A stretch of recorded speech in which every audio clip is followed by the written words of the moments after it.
आसाम में एक ही आनंद, सर्वानंद। और इसलिए भाइयों बहनों, हमारे कांग्रेस के नेता अब शायद कुछ वर्षों में 90 साल के हो जाएंगे। वे कहते हैं मेरी मोदी से लड़ाई है।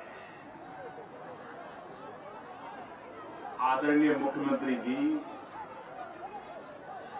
आपकी उम्र इतनी है, आप इतने बुजुर्ग हैं,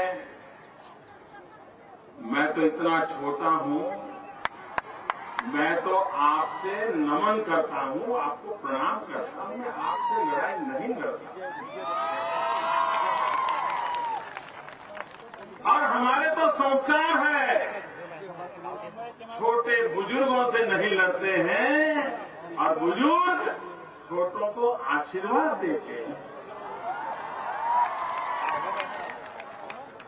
और इसलिए मेरी गोगाई जी से कोई लड़ाई नहीं है। हाँ, मेरी लड़ाई है गोगाई से नहीं, गरीबी से लड़ाई है। मुझे लड़ना है गरीबी के खिलाफ,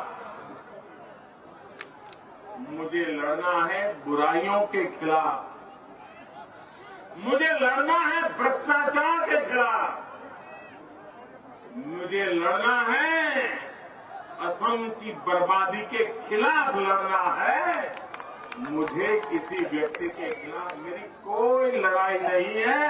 मैं तो बुजुर्गों को 7 बार प्रणाम करता हूं और असम की भलाई के लिए सारे असम के लोगों से मैं आशीर्वाद चाहता हूं। उनके आशीर्वाद से असम को नई ऊंचाइयों पर ले जाने का संकल्प लेकर के चला। मेरे प्यारे भाइयों बहनों, आपको पता होगा, देश जब आजाद हुआ तब हिंदुस्तान के जो 5 समृद्ध राज्य थे, इन 5 समृद्ध राज्यों में एक राज्य का नाम था आसाम।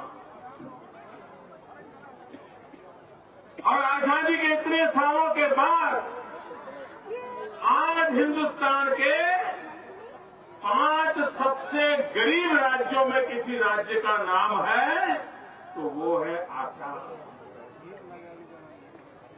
अमीर राज्यों की जिसकी गणना होती थी, उसको गरीब राज्य बनाने का पाप किसने किया? असम की दुर्दशा किसने की? असम को बर्बाद किसने किया? असम के नौजवानों को बेरोजगार किसने बनाया?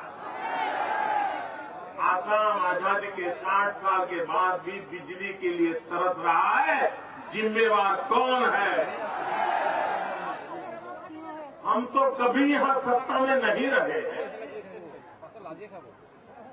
आपने 60 साल तक कांग्रेस से अच्छा करने की अपेक्षा की।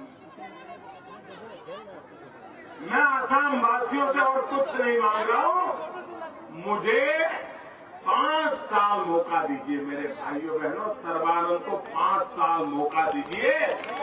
आपके 60 साल की बीमारियों को दूर करने का काम सर्बानंद और उनकी पूरी टीम करके रहेगी। भारतीय जनता पार्टी और उसके साथी दल ये मिलकर के आसाम को मुसीबतों से बाहर निकाल के रहेंगे, ये मैं आपको विश्वास दिलाने आया।